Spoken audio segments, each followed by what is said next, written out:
Um, Sakina, most people come out angry, but you take a different spin and share nothing but love with us. Uh, it's a choice. You feel what I'm saying? It's a choice, and everything that you choose to do, if it's foreign to you, such as choosing to walk in love or choosing to walk in positivity or being a spiritual person, if it's new to you and it's foreign to you, it's something that you have to work at. Just like working out, you have to condition this muscle. You're not automatically just gonna wake up one day and be like, pew, pew, I'm a positive, loving person. Let's go. Say no. It's something that you have to work on, especially if you come from a background like me, where I spent the majority of my life being evil and nasty and negative and ugly and sad and you know what I mean, and dark. You know what I'm saying?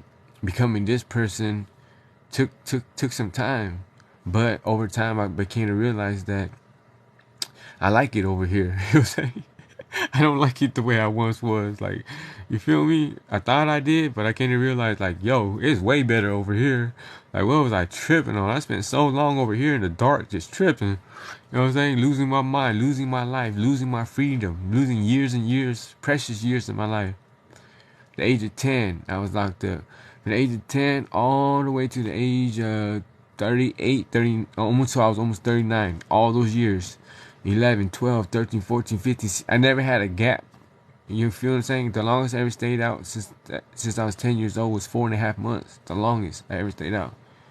So I spent all my precious years, my best years, my teenage years, my 20s, my 30s, all incarcerated, right? Because I thought that this life was the life. You know, this dark life, I thought that was it. That was, you know, feel me? Like, yeah, this is what it is. But once you get to the top, you know what I'm saying? Once you climb to the very top of the mountain sometimes,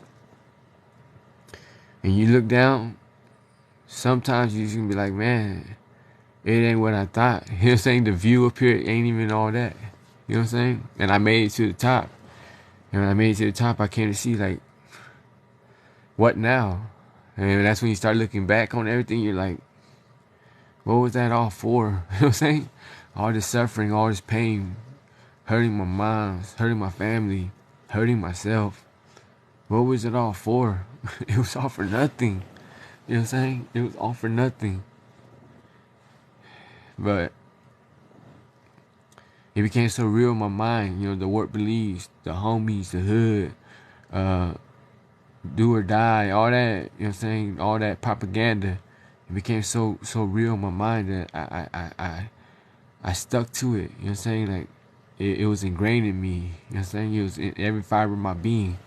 So I didn't know nothing else. I've been doing it since I was 10. You feel me? Like, thank you for the roses, Michelle.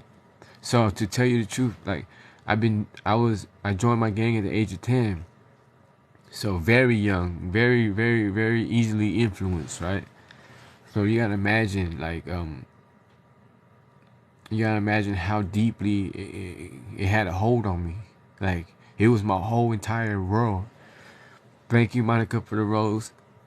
So I say that to say that to see me today as a changed person, not to boast or brag or nothing like that, but you are actually witnessing a miracle right here in front of your face. Because for that kid, that 10-year-old kid, to join the gang at the age of 10 and basically have his whole entire mind, you know what I'm saying, set out for him. Like, it was just like they put a chip in my head, and this is the way you're gonna look at the world for forever now. For me to be able to break out of that after it having such a huge hold on me, almost like a parasite. For me to be able to get out of that and be able to sit here today in front of you as a free person, alive and not incarcerated, is a miracle. You know what I'm saying? Off parole, not even on parole. Yo.